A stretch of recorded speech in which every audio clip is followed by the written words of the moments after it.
It's Sunday, it's about 8:30. I'm on call and I just did an egg retrieval and I have already come home, but I thought I'd take you through how the egg retrieval goes. So the first thing I do when I get there is I look at their flow sheet. I look at how many follicles are there so I can set my expectations in terms of how many eggs I'm aiming to get. And then I look at their ultrasound. I look at particularly the access to the ovaries. Does it look like the ovaries far? Is going to be difficult to access from the ultrasound probe. And after that, I go and talk to the patient, and I will always review with the patient that it's not always that the egg will release from the follicle wall, not always that the follicle is normal and has an egg in it. If I'm concerned about access to the ovary, I will go over that with the patient too. There are nearby structures that we don't want to injure, like the bowel or bladder. If there's difficult access to the ovary, we may not be able to get as many eggs as we hope for. So then after that, we'll move to the operating room. The patient will undergo anesthesia. It's IV propofol. I will prep the ultrasound, the transvaginal ultrasound probe with the sterile cover and ultrasound gel. Then I will put the speculum in to perform essentially a flushing out of the vagina. We flush the vagina with saline or water prior to doing the egg retrieval. Typically for surgical procedures, the vagina is prepped with betadine, but we don't do that because betadine can harm the egg. So that's something that we don't want to do. So that's why we do the flush with the saline or water. And then we will remove the speculum. I will set up the tubing and the needle, and then I will proceed to doing the procedure. So I'll put an ultrasound probe in. I will align the ultrasound probe with the ovary, and then I will introduce a needle. There's a needle guide above the ultrasound probe. The needle will go through the needle guide and through the vaginal wall and then into the ovary.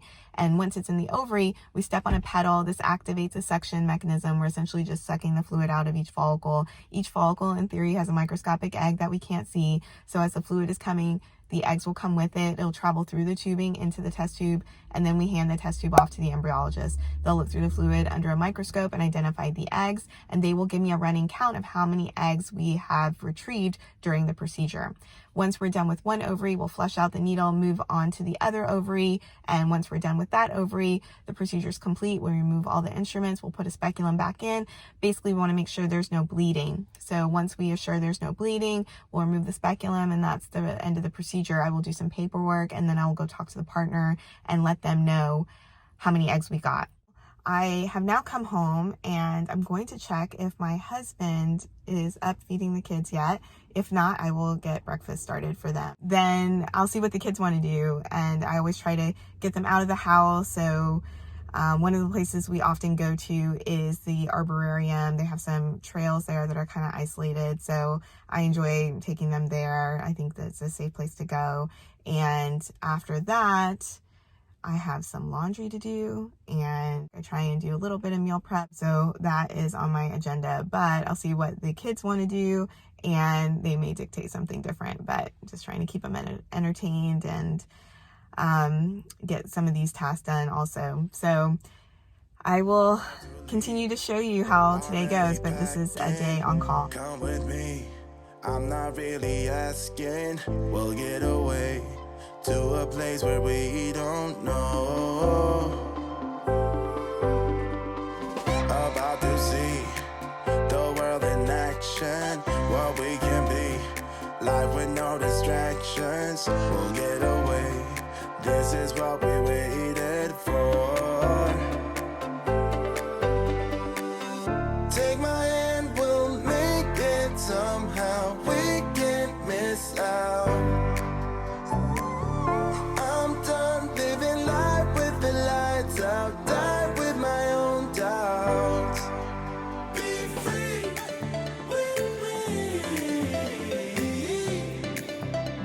Let's go, let's be free with me.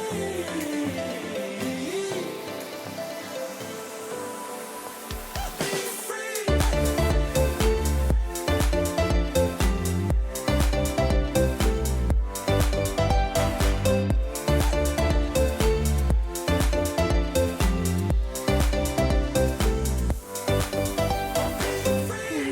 So getting some exercise in. Spent the early part of the morning eating the kids breakfast. Made some biscuits, some waffles, some scrambled eggs. They love that stuff, so I'm happy to take the time and make it on the weekend when I have the time to do it. Then I uploaded the YouTube video and it took a little bit longer than I thought because I'm still trying to learn YouTube. So I was doing some customizing of the channel this morning, and sad that, I don't know, I haven't done it already since I've been on YouTube already for a while, but whatever, you know, it's a learning process. I'm no YouTube expert, so I'm learning as I go. So I'm just, you know, happy to keep learning, keep improving. So so I did that. Now I'm exercising, and thankfully my husband's at home so he can watch the kids, to allow me to do that.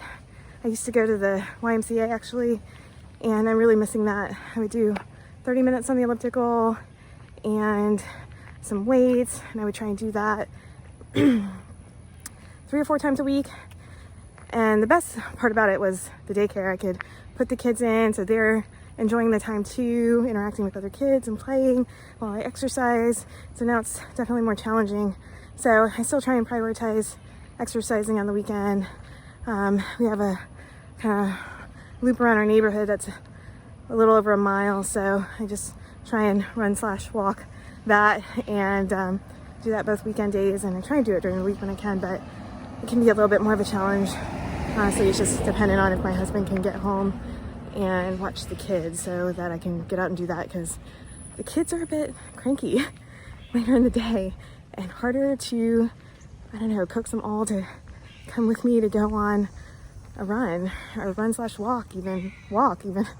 It's a challenge. So that's the only way I can kind of pull it off during the weekday. But anyway, so I'm gonna finish this loop, hopefully actually pick up the kids because it's still morning, so they're in a good mood, and go around the loop with their bikes and scooters, and then maybe go to the trail and get them out of the house and, you know, do some still fun stuff with them. So that is the plan. It's a sunny day in Houston.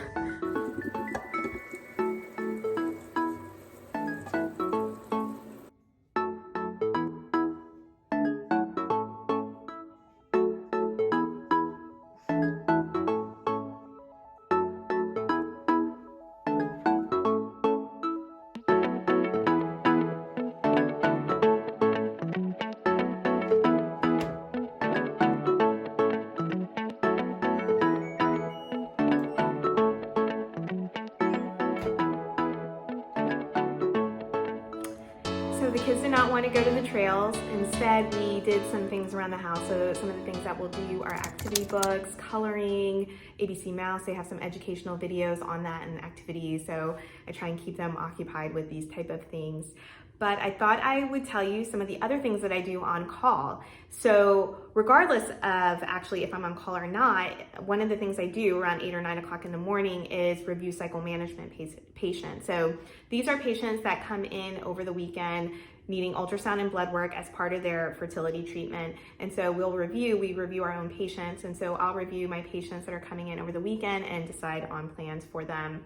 And so that's regardless of if I'm on call or not.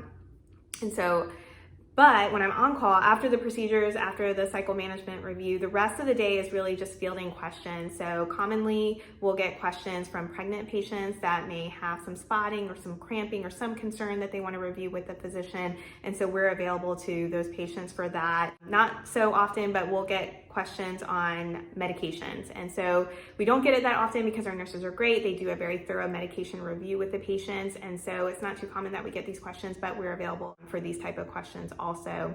It's pretty rare for us to need to do any urgent surgeries when we're on call, either overnight or on the weekend.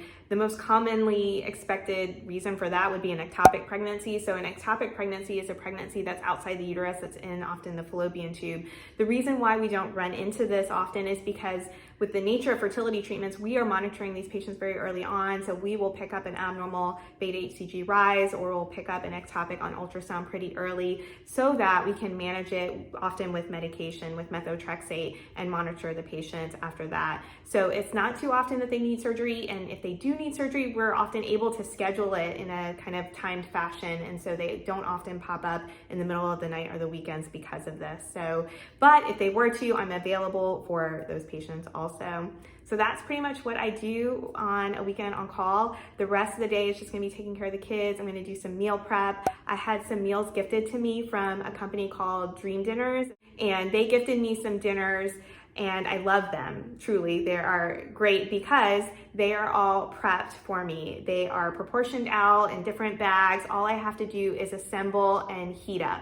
And it's even, everything's cut and chopped. There's minimal prep. So I love that, and I'm gonna make some of those meals for the rest of the week. So I try and do a little meal prep so that a few meals will kind of spill over to the week for the family, for the kids and the husband.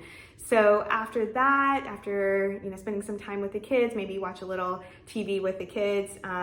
We watch like Disney movies and that type of thing. Then put the kids to bed, and then my husband and I will watch a Netflix series we love right now, Umbrella Academy.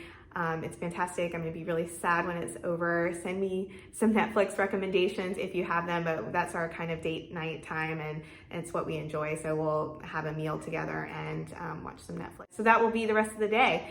Thank you guys so much for watching. If you like this video, don't forget to give it a like, subscribe down below, and see you in the next video. Bye guys.